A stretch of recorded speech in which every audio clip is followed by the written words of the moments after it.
இன்றைக்கி vlogல என்னோட சிம்பிளான மார்னிங் டு நைட் ரொட்டீன் தான் உங்களோட ஷேர் பண்ணியிருக்கேன். யூசுவலாகவே மார்னிங்ஸ் ரொம்ப பிஸியாக இருக்கும். ஆனால் இப்போது சம்மர் ஹாலிடே ஸ்டார்ட் ஆனதுனால ரொம்பவே ரிலாக்ஸிங்காக இருக்குது. நான் தூங்கி எழுந்திரிச்சு ஒரு 2 மணி நேரத்துக்கு அப்புறம் தான் ஹஸ்பண்டும் பையனும் எந்திரிக்கிறாங்க. ஸோ அது வரையிலும் எனக்கு ஃப்ரீ டைம் தான். ஸோ காலையில் எந்திரிச்ச உடனே நார்மலாக வார்ம் வாட்டர் குடிச்சிட்டு அவசரமாக கிச்சனில் குக் பண்ண போயிடுவேன். ஆனால் இப்போது ரிலாக்ஸிங்காக ஏதாவது ஒரு டீடாக்ஸ் வாட்டர் அப்படின்னு குடிச்சிட்ருக்கேன். இன்றைக்கி லெமன் வாட்டர் தான் குடித்தேன். அதுக்கப்புறம் ஒரு சின்னதாக ஒரு ஸ்ட்ரெச்சிங் பண்ணேன். ஸ்ட்ரெச்சிங் முடிச்சுட்டு கொஞ்சம் நேரம் பிளான்ட்ஸ் கூட டைம் ஸ்பெண்ட் பண்ணிருப்பேன். சம்மரில் ரொம்பவே பிளான்ட்ஸ் ட்ரை ஆகுது. அடிக்கடி தண்ணி ஊற்ற வேண்டியதாக இருக்குது. ப்ளஸ் இந்த மேலே பட்டிருக்க டஸ்ட் எல்லாத்தையும் ஸ்ப்ரே பண்ணி க்ளீன் பண்ணிகிட்ருக்கேன். இதுக்கு ஏதாவது ஒரு ஐட்டம் வாங்கணும், மேலே தண்ணி ஸ்ப்ரே பண்ணுற மாதிரி. மழையும் பெய்யறதில்ல, டஸ்ட்டும் ரொம்ப வருது. அதனால் பிளான்ட்ஸோட லுக்கு அண்ட் ஃபீலே ரொம்பவே குறையுது. பிளான்ட்ஸ்க்கெல்லாம் நல்லா தண்ணி விட்டு ஸ்ப்ரே பண்ணிவிட்டு அதில் இருக்க காஞ்ச லீவ்ஸ் எல்லாம் க்ளீன் பண்ணதுக்கப்புறமா அடுத்தது நான் சூரிய நமஸ்காரம் கொஞ்சம் நேரம் பண்ணுவேன். இப்போ வாக்கிங் போகாததுனால வீட்டுக்குள்ளேயே ஏதாவது ஒரு எக்ஸசைஸ் பண்ணிகிட்ருக்கேன். மார்னிங் வாக்குக்கு பதிலாக ஈவினிங் தான் வாக் போயிட்டுருக்கேன். அண்ட் அது முடிச்சதுக்கப்புறமா காலையில் ராகி கூழ் காய்ச்சி தயிர் கலந்து உப்பு போட்டு குடிச்சுப்போம். சர்க்கரை சேர்க்க மாட்டோம். இந்த சம்மரில் தயிர் கலந்து குடிக்கிறதுக்கு ரொம்பவே நல்லாயிருக்கு. கருப்பி கவுனி அரிசி கஞ்சி மாவு தீந்துருச்சு. அதனால் நாங்கள் ராகி கூழ் காய்ச்சி குடிச்சிட்ருக்கோம். புஜுக்கு அது ராகி கூழ் பிடிக்காது. அதனால் அவனுக்கு பாலில் நாட்டு சக்கரை போட்டு ஆற்றி கொடுத்துட்ருக்கேன். காலையில் எழுந்திரிச்சோன்னா கொஞ்சம் நேரம் புக் படிக்கணும்னு சொல்லியிருக்கேன். அதனால் இன்றைக்கி ஏதோ ஒரு புக் எடுத்து படிச்சுட்ருக்கான். அவனுக்கு பிடிச்ச சூப்பர் ஹீரோ புக்கு. அதுக்கப்புறமா ஃபஸ்ட்டு வேலையாக மாவு அரைச்சி வச்சுட்டேன். இன்றைக்கி மாவு தீந்துருச்சு. அதனால் பெசரட்டுக்கு மாவு அரைக்கலாம் அப்படின்னு சொல்லிட்டு பச்சைப்பயிறு மாவு அரைச்சிட்ருக்கேன். வாரத்தில் ஒரு தடவை இந்த மாதிரி ப்ரோட்டீன் தோசை, அதாவது பருப்பு ஏதாவது போட்டு மாவு அரைச்சி வச்சிட்டிங்கன்னா ரொம்பவே ஹெல்த்துக்கு நல்ல பெனிஃபிட் கிடைக்கும். நான் கொஞ்சமாக அரிசி சேர்த்து தான் இதை அரைப்பேன். அது கூட வெந்தயமும் சேர்த்துப்பேன். உளுந்து ஒரு ஸ்பூன், வெந்தயம் ஒரு ஸ்பூன், அந்த மாதிரி சேர்த்துப்பேன். அதுக்கப்புறமா காலையில் பிரேக்ஃபாஸ்ட்டுக்கு இடியாப்பம், அப்புறம் ஒயிட் குருமா, அப்புறம் தேங்காய் பால். இதுதான் ராகி இடியாப்பம் தான் இன்றைக்கி பண்ணினேன் ஒரு சேஞ்சுக்காக. அதுக்கப்புறம் தேங்காய் பால் அரைச்சிட்டு ஒயிட் குருமா என்னோட ரொம்ப ஃபேவரட் குருமா. எங்கள் வீட்டில் எல்லாத்துக்குமே இது ரொம்ப பிடிக்கும். டக்குன்னு ஒரு 5 மினிட்ஸில் செஞ்சிடலாம். காய்கறியும் நம்மளுக்கு பிடிச்ச எல்லா காய்கறியும் ஆட் பண்ணிக்கலாம். இதை நான் நிறைய விலாகில் காட்டியிருக்கேன். அதனால் நான் ரெசிபி எதுவும் போடலை. வேணும்னா இன்க்ரீடியன்ஸ் லிஸ்ட்டை நான் டிஸ்கிரிப்ஷனில் கொடுக்குறேன். யூஸ்வலாகவே எங்கள் வீட்டில் எப்போவுமே பிரேக்ஃபாஸ்ட்டுக்கு தான் ஹெவியாக இருக்கும். நைட் ரொம்ப லைட் ஃபுட் தான் சாப்பிடுவோம். பிரேக்ஃபாஸ்ட் கூட ஏதாவது ஃப்ரூட்ஸ் இருந்தால் நல்லாயிருக்கும். ஏன்னா சம்மர் டைமில் நிறைய ஃப்ரூட்ஸு ரொம்பவே சீப்பாகவும் கிடைக்கும். அதோட சீசனும் இருக்குது. பப்பாளி பழம் ஊர்லேருந்து அவர் கொண்டு வந்ததை பாதி கட் பண்ணிவிட்டு பாதி ஃப்ரிட்ஜில் ரேப் பண்ணி வச்சுருந்தேன். ஸோ அதையும் எடுத்து கட் பண்ணி வச்சுட்டேன். ஸோ மார்னிங் பிரேக்ஃபாஸ்ட்டுக்கு எல்லாம் ரெடி. இனி இடியாப்பம் பண்ணுனா சரி. ராகி இடியாப்பமுக்கு ஃபுல்லாக ராகி மாவே போடாமல் கொஞ்சமாக அரிசி மாவும் கலந்து தான் இடியாப்பம் புழிஞ்சேன். எனக்கு எப்போவுமே குக்கிங்கில் ஏதாவது டிஃப்ரெண்ட்டாக ட்ரை பண்ணி பார்க்கணுன்னு ரொம்பவே ஆசை. இப்போ கொஞ்ச நாளாக கேரளா ரெசிபீஸ் தான் நான் ஃபுல்லாக ட்ரை பண்ணிகிட்ருக்கேன். புதுசாக அது மேலே ஒரு கிரேஸ் வந்திருக்கு. இதுக்கு முன்னாடியெல்லாம் இட்டாலியன் அந்த மாதிரி டிஃப்ரெண்ட்டாக ஏதாவது சீஸ் போட்டு அந்த மாதிரி செய்யணுன்னு தான் ஆசைப்படுவேன். இப்போது ஆவியில் வேக வைக்கிறது, இந்த மாதிரி ஐட்டம்ஸ் நிறைய நான் செஞ்சிட்ருக்கேன். முன்னாடியெல்லாம் இடியாப்பம் பண்ணுறதுனாலே ஒரு பெரிய வேலை மாதிரி தெரியும். இப்போ அடிக்கடி இதை செஞ்சிட்ருக்கனால ரொம்பவே ஈஸியாக இருக்குது. இட்லிக்கு கூட மாவு அரைச்சி நம்ம புளிக்க வச்சுட்ருக்கணும். அதுக்கு ஒரு டைம் தேவைப்படும். இடியாப்பத்துக்கு ஜஸ்ட் அரிசி மாவு இருந்தால் போதும், டக்குன்னு பண்ணிடலாம். அதுவும் இந்த மாதிரி மில்லட்ஸ் எல்லாம் சேர்த்து கலந்து பண்ணலாம். கருப்பு கவுனி அரிசி இடியாப்பம் ரொம்பவே சூப்பராக இருக்கும்.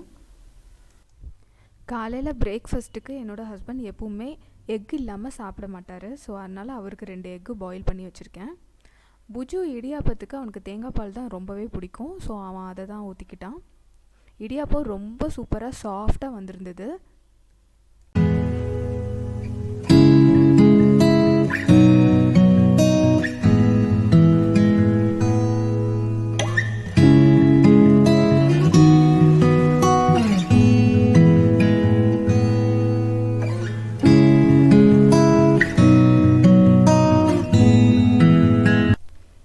அவருக்கு ஆஃபீஸ் இருந்தனால சீக்கிரமாகவே இன்றைக்கி பிரேக்ஃபாஸ்ட் முடிஞ்சிருச்சு 9:30க்கெல்லாம். அப்படி இல்லாட்டி எப்படியும் அப்படி இப்படின்னு ஆகி 10:30 வரையிலும் இழுத்துரும் பிரேக்ஃபாஸ்ட் முடிஞ்சோடனே எல்லாம் க்ளீன் பண்ணிவிட்டு பெருசாக எதுவும் மிச்சமாகலை, எல்லாமே காலி ஆகிடுச்சு. ஸோ தேங்காய் பால் மட்டும் கொஞ்சம் இருந்தது, அதை மட்டும் எடுத்து வச்சுருக்கேன்.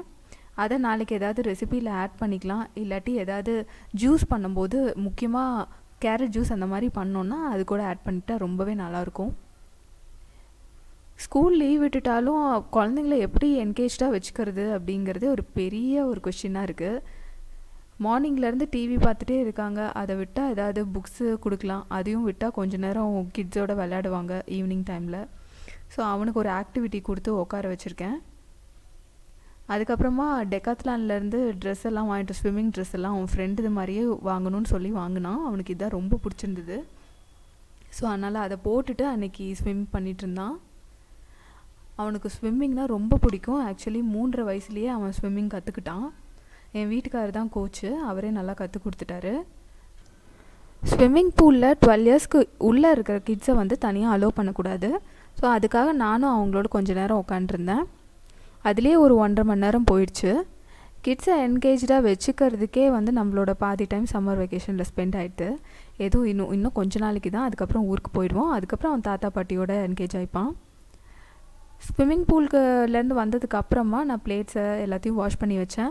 லன்ச் என்னென்னு பார்த்தீங்கன்னா சிம்பிளாக சப்பாத்தி அண்ட் ஒயிட் குருமா தான். வேறு எதுவும் செய்யவும் டைமும் இல்லை, தோணவும் இல்லை. மார்னிங்கே கொஞ்சம் ஹெவி ஆகிட்டனால அதே போதும் அப்படின்னு விட்டுட்டோம். அதுக்கப்புறமா தான் நான் குளிச்சுட்டு ரெஃப்ரெஷ் ஆகிட்டு வந்துட்டு மற்ற வேலையெல்லாம் ஆரம்பித்தேன். செவ்வாய்க்கிழமை வெள்ளிக்கிழமை சாமி பாத்திரம்லாம் வாஷ் பண்ணக்கூடாது. அதனால் நான் மற்ற நாட்களில் ஏதாவது ஒரு நாளில் தான் நான் வாஷ் பண்ணி வைப்பேன். ஸோ இன்றைக்கி வந்து சாமி பாத்திரம்லாம் வாஷ் பண்ணிடலாம் அப்படின்ட்டு. ஏன்னா அதிலலாம் ரொம்ப அந்த செம்பு பாத்திரத்துலலாம் ரொம்ப அந்த டர்ட் படிஞ்சிருச்சு. அதுக்காகவே நான் புளி, ரொம்ப கருப்பான புளியெல்லாம் ஒரு தனி பாக்ஸில் எப்போவும் எடுத்து வச்சுப்பேன். அதை வந்து இந்த மாதிரி பாத்திரம் வாஷ் பண்ணுறதுக்கு, செம்பு பாத்திரம்லாம் வாஷ் பண்ணுறதுக்காக யூஸ் பண்ணிப்பேன்.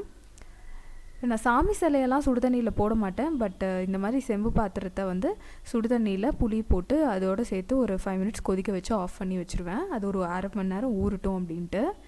அது ஊறுறதுக்குள்ளே நம்ம காலையில் ஊற வச்சுருந்த அந்த பெசரட்டுக்கான மாவுக்கு அரைச்சி வச்சுக்கலாம். இப்போது ஒரு ஈவினிங் 5 மணி இருக்கும். ஸோ இப்போ அரைச்சி வச்சோன்னா நைட்டு டின்னருக்கு இது ரொம்பவே பர்ஃபெக்டாக ரெடி ஆகிடும். இது ரொம்ப நேரம் புளிச்சா நல்லா இருக்காது. அதனால் கொஞ்ச நேரம் மட்டும்தான் புளிக்க விடுவேன்.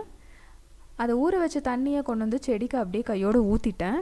இந்த மாதிரி சிம்பிளான வேலையெல்லாம் பார்க்கும்போது செடிக்கு வேறு எந்த ஒரு பாங்கும் தேவையில்லை, அதுவே போதுமாக இருக்கும். அப்புறம் சாமி பூஜைக்காக இருக்கிற பூவெல்லாம், பூத்திருந்த பூவெல்லாம் கொஞ்சம் பறிச்சுட்டேன். எதனாலன்னு தெரில, ரொம்பவே செம்பு பாத்திரம் கருப்பாயிடுது.